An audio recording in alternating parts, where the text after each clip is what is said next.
यना वासुदेवा पाण्डुरङ्गा पाहि मां पद्मनयना पद्मचरणा पद्मनाभा पाहि मां पद्मनयना पद्मचरणा पद्मनाभा प्रभो पद्मनाभा पाहि मां प्रभो पद्मनाभा पाहि मां सर्वत्र गोविन्दनामसङ्कीर्तनं गोविन्द गो जय बोल सद्गुरु महाराज की जय. ആദ്യം ശുകാചാര്യൻ രുക്മിണി സ്വയംവരം ചുരുക്കി വർണ്ണിച്ചു. പുരാണ പരീക്ഷിത്ത് പ്രാർത്ഥിക്കുന്നു, ഈ രുക്മിണി സ്വയംവരം വിസ്തരിച്ച് പറയണേ. രാക്ഷസേന വിധാനേന ഉപയേമേ ഇതി ശ്രുതം. രാക്ഷസവിധാനത്തിൽ എന്നാണ് അവിടെ പറയുന്നത്. രാക്ഷസവിധാനം പറഞ്ഞാൽ പെൺകുട്ടി ഇഷ്ടപ്പെട്ട പെൺകുട്ടിയാണെങ്കിൽ പെൺകുട്ടിക്ക് ഇഷ്ടമായി, പുരുഷനുക്കും ഇഷ്ടമായി തീരുമാനമായാൽ ബന്ധുക്കൾ തടഞ്ഞാലും ആ പെൺകുട്ടിയെ അപഹരിച്ച് കൊണ്ടുപോകുന്നതാണ് രാക്ഷസവിധാനം എന്ന് പറയുന്നുണ്ട്. പക്ഷേ രാവണൻ പറയുന്നു സീതയോട്, ഞാൻ നിന്നെ രാക്ഷസവിധാനത്തിലാണ്, ഇത് ഞങ്ങളുടെ സ്വധർമ്മം എന്നാണ് പറയുന്നു. സ്വധർമ്മോ രക്ഷസാം ഭീരു.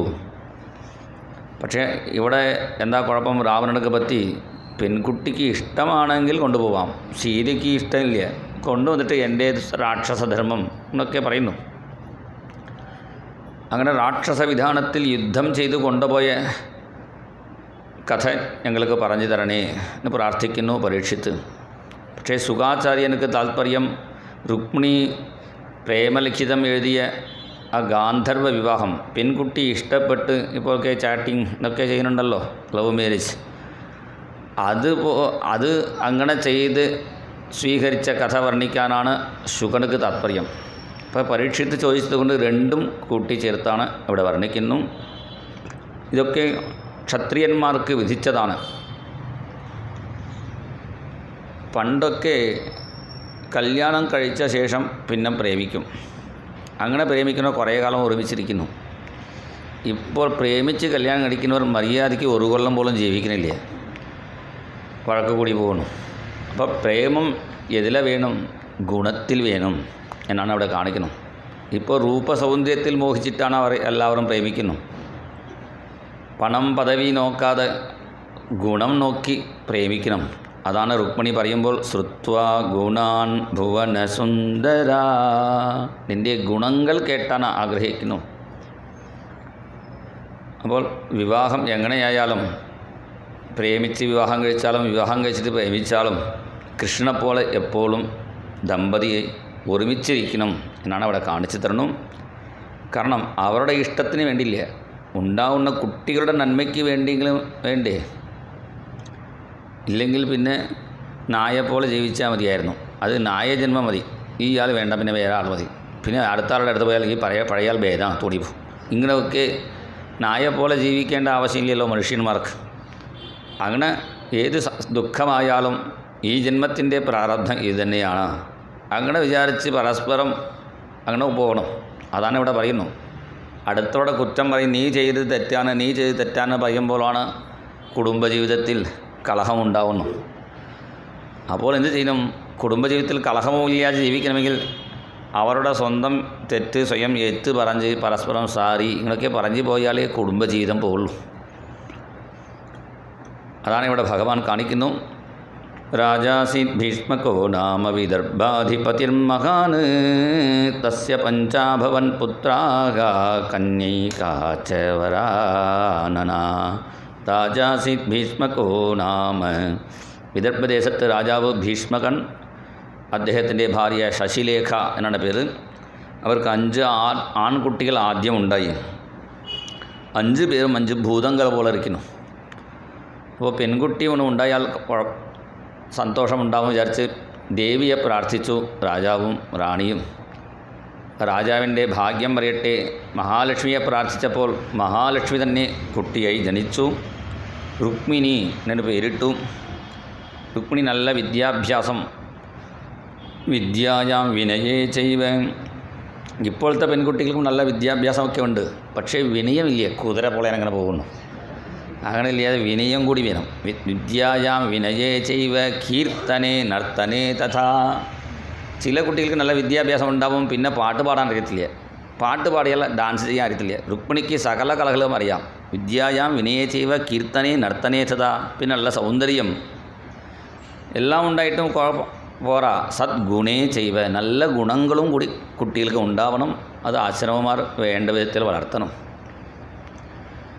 ഈ രുക്മിണി ഒരു ദിവസം തൻ്റെ തോട്ടത്തിലിരുന്ന് ഭഗവാന്റെ പാട്ടുകൾ പാടുമ്പോൾ ആകാശത്തിൽ പോകുന്ന നാരദൻ രുക്മിണിയെ കണ്ടപ്പോൾ നാരദനക്ക് സ്വന്തം അമ്മയുടെ ഓർമ്മ വന്നു. കാരണം നാരദൻ്റെ അമ്മ ആരാണ്? സരസ്വതി ദേവി. എപ്പോഴും വീണ വച്ച് ഭഗവാന്റെ ഗുണങ്ങൾ പാടാറുണ്ട്. അപ്പോൾ രുക്മിണിയുടെ അടുത്ത് വന്ന് നാരദൻ ആ പാട്ട് കേട്ട് ആസ്വദിച്ചു. പിന്നെ രുക്മിണിയോട് പറഞ്ഞു, ഇനി പാടേണ്ടാൻ പറഞ്ഞു. ഒരാൾ പാടുന്ന സമയത്ത് മതി, നീ വേണ്ട മതി. എൻ്റെ അർത്ഥം കേൾക്കാത്ര ഗുണമില്ല, സുഖമില്ല എന്നാണ് അർത്ഥം. രുക്മിണി ചോദിച്ചു, എൻ്റെ പാട്ടിൽ തെറ്റുകുറ്റമുണ്ടോന്ന്. അപ്പോൾ നാരദൻ പറഞ്ഞു, നീ നന്നായിട്ട് പാടുന്ന കുട്ടി, പക്ഷേ ഇത് കേൾക്കാൻ നല്ല യോഗ്യത ഉള്ള ആളുണ്ട്, ഒരു ഓടക്കുഴൽ വിദ്വാൻ, അവൻ കേട്ടാൽ നന്നാവും. അപ്പോൾ ആരാണ് ചോദിച്ചപ്പോൾ രുക്മിണിക്ക് കണ്ണൻ്റെ കഥ പറഞ്ഞു കൊടുത്തു. അങ്ങനെ രുക്മിണിക്ക് കണ്ണൻ്റെ കഥ പറഞ്ഞു കൊടുത്ത നാരദൻ നേരെ കണ്ണൻ്റെ കൊട്ടാരത്തിൽ ചെന്നു. അവിടെ നാരദനെ പൂജിക്കാൻ കൃഷ്ണൻ തന്നെ ഗിണ്ടിയിൽ വെള്ളവും പിന്നെ മണിയും പൂക്കളും ഇങ്ങനെ എടുത്ത് ഓടുന്നത് കണ്ടപ്പോൾ നാരദൻ പറഞ്ഞു, സജ്ജനാർച്ചന കാമസ്യ, സജ്ജനങ്ങളെ പൂജിക്കാൻ താത്പര്യമുള്ള നിനക്ക് ഒരു വിവാഹം കഴിച്ചാൽ ആ പെൺകുട്ടി ഗിണ്ടിയിൽ വെള്ളം മണി വിളക്ക് കൊളുത്തി മാല കെട്ടി റെഡിയാക്കി വയ്ക്കും, നീ പൂജിക്കാൻ സൗകര്യമാവില്ലേ? അപ്പോൾ നാരദനോട് ഭഗവാൻ പറഞ്ഞു, അങ്ങനെ പൂജിക്കാൻ താത്പര്യമില്ല കുട്ടി വേണ്ടേ? ഈ കാലത്ത് അങ്ങനെ കുട്ടിയില്ലല്ലോ. അപ്പോൾ നാരദൻ പറഞ്ഞു ഭഗവാനോടും, നിനക്ക് പറ്റിയ പെൺകുട്ടി അവിടെ ഉണ്ട് വിദർഭദേശത്തിൽ. രുക്മിണിയെക്കുറിച്ച് കണ്ണനോട് പറഞ്ഞു. ഇങ്ങനെ നമ്മുടെ നന്മയ്ക്ക് വേണ്ടി നാരദനാണ് ഈ രുക്മിണി കൃഷ്ണന്മാർ തമ്മിൽ പ്രേമം ഉണ്ടാക്കി എന്നാണ് ഭക്തന്മാർ പാടുന്നു. പാരിൻ്റെ നന്മയെ പ്രാർത്ഥിക്കുന്ന നാരദൻ കൂട്ടിക്കൊളുത്തി വിട്ട് ലോകവിമോഹനമായ വേളി ലോകത്തിൽ മംഗളം നേർന്നിടട്ടെ. പാരിൻ്റെ നന്മയെ പ്രാർത്ഥിക്കുന്ന ഈ ലോകക്ഷേമത്തിന് വേണ്ടിയാണ് നാരദൻ ഇങ്ങനെ ചെയ്തു. കൃഷ്ണനും അത് തീരുമാനിച്ചു, രുക്മിണിയെ വിവാഹം കഴിക്കണം. രുക്മിണിയുടെ കൃഷ്ണപ്രേമം മനസ്സിലാക്കിയ അച്ഛൻ ബന്ധുക്കളെ വിളിച്ചു വരുത്തി പറഞ്ഞു, എൻ്റെ പെൺകുട്ടിയെ ഞാൻ കൃഷ്ണനക്ക് കൊടുക്കണം തീരുമാനിച്ചിരിക്കുന്നു, നിങ്ങൾക്ക് സമ്മതമാണോ? എല്ലാവരും കൈയടിച്ചു, നല്ല സംബന്ധമാണ്, കൊടുക്കാം. എല്ലാവരും കൈയടിച്ചപ്പോൾ രുക്മിണിയുടെ ഏട്ടൻ പറഞ്ഞു, അച്ഛാ, കൃഷ്ണൻ രുക്മിണിക്ക് പറ്റിയ ആളില്ല. കാരണം രുക്മിണി എങ്ങനെ ഇരിക്കുന്നു? ഹിരണ്യവർണ്ണാം ഹരിണീം സുവർണരജതസ്തജാം. സുവർണം പോലെ തിളങ്ങുന്ന രുക്മിണി. കണ്ണനോ കാക്കയെ പോലെ ഇരിക്കുന്നു, കാക കൃഷ്ണനായിരിക്കുന്നു. രുക്മിണിക്ക് നല്ല വിദ്യാഭ്യാസമുണ്ട്, കൃഷ്ണൻ ഒന്നും പഠിച്ചിട്ടില്ല. രുക്മിണിയുടെ റാങ്കാണ് കൃഷ്ണൻ്റെ മാർക്ക്, ഒരു മാർക്കേ വാങ്ങുള്ളൂ. പിന്നെ കൃഷ്ണർക്ക് നേരായി നിൽക്കാൻ അറിയത്തില്ല, ഒരു കാലം ഇങ്ങനെ വെച്ച് ഒരു കാലം വെച്ച് അങ്ങനെ വളഞ്ഞ് നിൽക്കുന്നു. നേരാ നോക്കാറില്ല, ഇങ്ങനെ നോക്കുള്ളൂ. ഓക്കെ പറഞ്ഞ് കൃഷ്ണനക്ക് കൊടുക്കാൻ പാടില്ല, എൻ്റെ സുഹൃത്തായ ശിശുപാലനക്ക് കൊടുക്കണം തീരുമാനിച്ചു. അതിൻ്റെ വേണ്ട ഏർപ്പാടുകളൊക്കെ ചെയ്തു. ഈ സമയത്ത് രുക്മിണി വിഷമിച്ചിരിക്കുമ്പോഴാണ് അവിടെ ഒരു ബ്രാഹ്മണൻ വന്നു. ഇടയ്ക്കിടയ്ക്ക് വരുന്ന ആളാണ്. രുക്മിണി കരയുന്നത് കണ്ടപ്പോൾ ചോദിച്ചു, എന്താണ് സങ്കടം? തോഴി കാര്യം പറഞ്ഞപ്പോൾ ബ്രാഹ്മണൻ പറഞ്ഞു, പേടിക്കേണ്ട, ഇപ്പോൾ തന്നെ കണ്ണനോട് വിഷയം അറിയിക്കാം. കണ്ണനോട് പറയാൻ പറഞ്ഞപ്പോഴാണ് രുക്മിണി പെട്ടെന്ന് 7 ശ്ലോകം എഴുതി കൊടുത്തു. ആ ശ്ലോകം വാങ്ങി ആ ബ്രാഹ്മണൻ സിദ്ധനാണ്. ആകാശ വഴിക്കൂടി കണ്ണൻ്റെ കയ്യിൽ ആകാശ വഴിക്കൂടി ദ്വാരകയിൽ എത്തി കണ്ണൻ്റെ കയ്യിൽ സമർപ്പിച്ചു. കണ്ണൻ ബ്രാഹ്മണനോട് തന്നെ വായിച്ചോളാൻ പറഞ്ഞു. ബ്രാഹ്മണൻ രുക്മിണി ഭാവത്തിൽ വായിച്ച് കേൾപ്പിക്കുന്നു. ശ്രുത്വാ ഗുണാൻ ഭുവനസുന്ദരാ ശൃണ്വതാം തേ നിർവിശ്യ കർണവിവരൈർഹരതോംഗതാപം രൂപം ദൃശാം ദൃശിമതാം അഖിലാർത്ഥലാഭം ത്വയ്യച്യുതാ വിശതി ചിത്തമപത്രപം മേ ശ്രുത്വാ ഗുണാൻ ഭുവനസുന്ദരാ. ഭുവനസുന്ദര ഈ പേര് സഹസ്രനാമത്തിൽ പോലും ഇല്ലാത്ത പേരാണ്. സഹസ്രനാമ തുടങ്ങുമ്പോൾ തന്നെ കുറച്ച് പേടിയാവണം. വിശ്വം വിഷ്ണുഷ്കാരോ ഭൂതഭവ്യ ഭവത്പ്രഭു ഭൂതകൃത് ഭൂതഭൃത് ഭാവോ ഭൂതാത്മാ ഭൂതഭാവന എന്ന ഭൂതം തുടങ്ങുന്നു. പിന്നെ അവസാനത്തിലും ഏകോ വിഷ്ണു മഹദ്ഭൂതം പൃഥക്ഭൂതാൻ ത്രിലോകാൻ വ്യാപ്യ ഭൂതാത്മാ. അത് ഭീഷ്മൻ ചെയ്ത സഹസ്രനാമം അദ്ദേഹത്തിൻ്റെ പോലെയായി. രുക്മിണി സഹസ്രനാമം പറഞ്ഞാൽ അതും നല്ല സഹസ്രനാമായിരിക്കും, കുറച്ച് നല്ല ലളിതമായ രീതിയിൽ. ഭുവനത്തിൽ ഏറ്റവും സുന്ദരൻ, ഭുവനത്തെ സുന്ദരമാക്കുന്നവൻ, ഭുവനം പറഞ്ഞാൽ വെള്ളം പോലെ സുന്ദരമായവൻ, ഇങ്ങനെയൊക്കെ പല ഭാവത്തിൽ വെള്ളം പോലെ എല്ലാവരും അഡ്ജസ്റ്റ് ചെയ്ത് പോകുന്നവൻ, അങ്ങനെ പല ഭാവത്തിൽ വെള്ളം പോലെ ശുദ്ധമാക്കുന്നവൻ. ഈ ഭുവനസുന്ദര ഒരു പേർക്ക് ഗുരുനാഥൻ ഒരു 15-20 അർത്ഥം പറയും, പക്ഷേ ഇപ്പോൾ പറയാൻ എനിക്ക് സമയമില്ല. അങ്ങനെ ഭഗവാനെ ഭുവനസുന്ദര വിളിച്ച് നിൻ്റെ ഗുണങ്ങൾ കേൾക്കാനാണ് എനിക്ക് താത്പര്യം. ഞാൻ കല്യാണത്തിൻ്റെ തലേ ദിവസം ദേവീക്ഷേത്രത്തിൽ അമ്മയെ പൂജിക്കാൻ പോവും. ആ സമയത്ത് എന്നെ വിളിച്ചു കൊണ്ടുപോകണം. ഇല്ലെങ്കിൽ ഈ ശരീരം ഉപേക്ഷിച്ച് നിങ്ങൾക്ക് വേണ്ടി 100 ജന്മം കാത്തിരിക്കും. ജഹ്യാമസൂൻ വ്രതകൃശാൻ ശതജന്മഭിസ്യാത്. ഇത് കേട്ട അടുത്ത ക്ഷണം ആ ബ്രാഹ്മണനെ വിളിച്ചുകൊണ്ട് ഭഗവാൻ വന്നു. രുക്മിണി വളരെ സങ്കടത്തോടെ ഇരിക്കുമ്പോഴാണ് ബ്രാഹ്മണൻ വന്ന് പറഞ്ഞു, രുക്മിണി പേടിക്കേണ്ട, കണ്ണൻ വന്നു പറഞ്ഞപ്പോൾ ഭഗവാന് കൊണ്ടുകൊടുത്ത ഗുരുനാഥനക്ക് നമസ്കാരം ചെയ്തു. പിന്നെ ദേവീക്ഷേത്രത്തിൽ ദേവിയോട് പ്രാർത്ഥിച്ചു.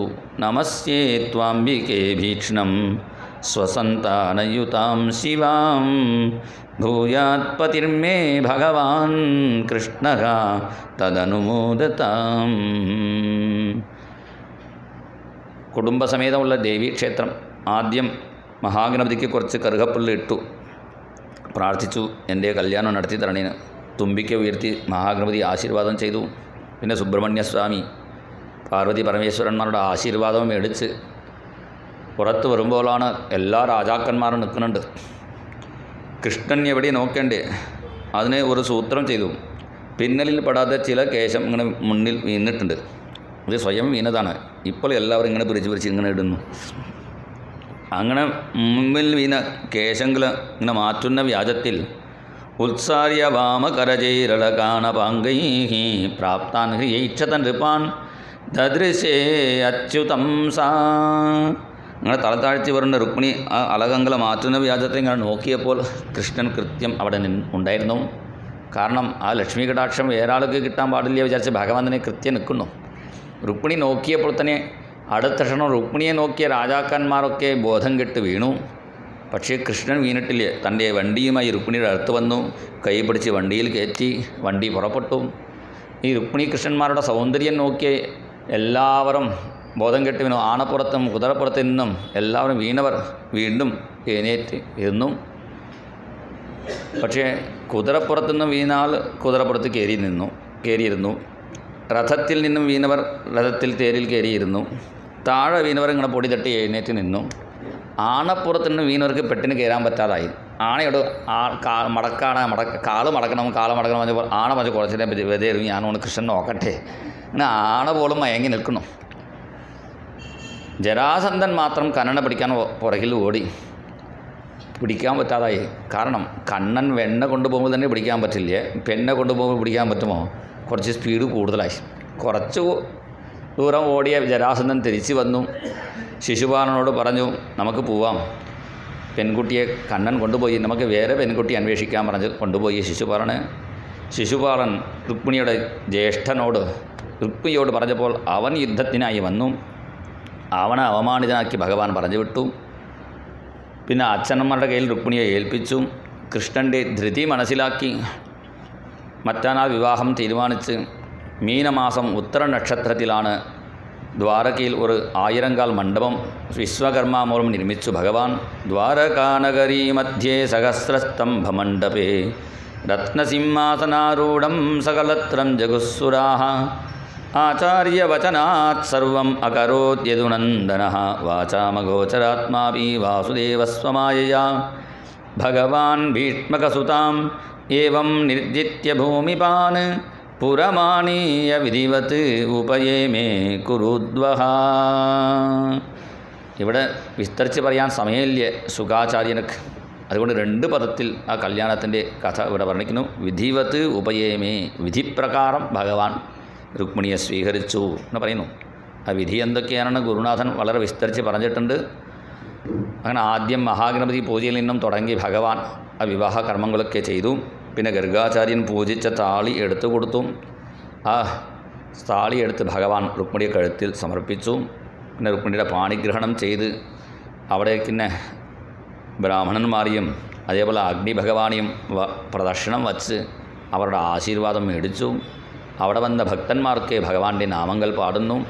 ശ്യാമസുന്ദര ശ്യാമസുന്ദര രാധാരമണ ശ്യാമസുന്ദര ശ്യാമസുന്ദര ശ്യാമസുന്ദര രാധാരമണ ഭുവന സുന്ദര ഭുവന സുന്ദര രുക്മിണി രമണ ഭുവന സുന്ദര ഭുവന സുന്ദര ഭുവന സുന്ദര രുക്മിണി രമണ ശ്യാമസുന്ദര ശ്യാമസുന്ദര രാധാരമണ ശ്യാമസുന്ദര ശ്യാമസുന്ദര ശ്യാമസുന്ദര രാധാരമണ ഭുവന സുന്ദര ഭുവന സുന്ദര രുക്മിണി രമണ ഭുവന സുന്ദര ഭുവന സുന്ദര ഭുവന സുന്ദര രുക്മിണി രമണ ഭുവന രുക്മിണി രമണ ഭുവന സുന്ദര രുക്മിണി രമണ ഭുവന സുന്ദര.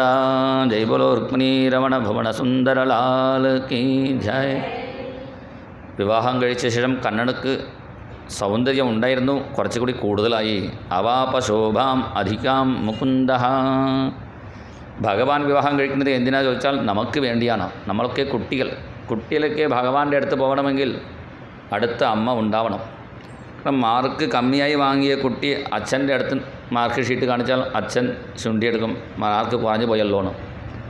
അമ്മ അടുത്താണെങ്കിൽ പറയും കുട്ടിയെ ഒന്നും ചെയ്യേണ്ട, കുട്ടി രാത്രി മുഴുവൻ ഉറക്കം ഒഴിച്ച് പഠിച്ചതാണ്, ഇടയ്ക്ക് ഞാൻ ചായ കൊടുത്തതാണ്. ഈ വാദ്യാർ അവിടെ ഉപാധ്യായനക്കാണ് കൃത്യം നോക്കി പ്രായമായത് കൊണ്ട് മര്യാദയ്ക്ക് മാർക്ക് കിട്ടിട്ടില്ലേന്ന് കുറേ പറയും. ഉപാധ്യായനെ കുറേ പറയും. ഇല്ലെങ്കിൽ ഇന്നലെ നിങ്ങളുടെ മാർക്ക് ഷീറ്റ് നോക്കി ബീരോയിൽ നിങ്ങളെക്കാൾ കൂടുതലാണ് കുട്ടിക്ക് മാർക്കെന്ന് പറഞ്ഞ് ശിപാർശ ചെയ്യും. ശിപാർശാണ് സ്ത്രീ പാർശ്വം. അടുത്ത് ദേവി പാർശ്വത്തിലിരുന്ന് സഹായിക്കുന്നത് കൊണ്ടാണ് സ്ത്രീ പാർശ്വം പറഞ്ഞ് ശിപാർശനായി. അങ്ങനെ നമുക്ക് വേണ്ടിയാണ് ഭഗവാൻ വിവാഹം കഴിക്കുന്നു. നമ്മുടെ ഹിന്ദു സമ്പ്രദായ പ്രകാരം കല്യാണം കഴിക്കാത്ത ആൾ രാജാവായി വർത്തിക്കാൻ പാടില്ല. എന്താ കാരണം? കല്യാണം കഴിക്കാത്ത ആൾക്ക് ക്ഷമ ഉണ്ടാവില്ല. കല്യാണം കഴിക്കാത്ത പരശുരാമനെ കണ്ടോളും കോടായും പിടിച്ച് നിൽക്കുന്നു. ശ്രീരാമൻ വളരെ ശാന്തനായിരിക്കുന്നു. കല്യാണം കഴിച്ചാൽ മതി, ഒരു കൊല്ലത്തിൽ ക്ഷമ വന്നോളും വരാത്ത ആൾക്ക്. അങ്ങനെ ക്ഷമയോട് നമ്മളെ അനുഗ്രഹിക്കാൻ വേണ്ടിയാണ് ഭഗവാൻ രുക്മിണിയെ വിവാഹം കഴിച്ചിരിക്കുന്നു. അങ്ങനെ രുക്മിണി കല്യാണത്തിൽ വന്നവർക്ക് എല്ലാവർക്കും, കാരണം രുക്മിണി കല്യാണത്തിൽ ശിവൻ, പാർവതി, ഇങ്ങനെ സകല ദേവന്മാരും സകല നദികളും ഇവിടെ പറയുന്നുണ്ട്. രാധാ കല്യാണം രുക്മിണി കല്യാണത്തിൻ്റെ ഭജന സമ്പ്രദായത്തിൽ ഒരു 8 ശ്ലോകം പറയും. മംഗളാഷ്ടകം അല്ലെങ്കിൽ ലഗ്നാഷ്ടകം. അതിൽ ആരൊക്കെ വന്നവർ പറയും മഹർഷിമാർ. അതുകൊണ്ട് കല്യാണത്തിൽ പങ്കെടുക്കുമ്പോൾ എല്ലാവരുടെ അനുഗ്രഹം നമുക്ക് ഉണ്ടാവും. അങ്ങനെ രുക്മിണി കൃഷ്ണന്മാരുടെ കല്യാണം കേട്ടവർക്കും എല്ലാവരുടെ അനുഗ്രഹം ഉണ്ടാവും.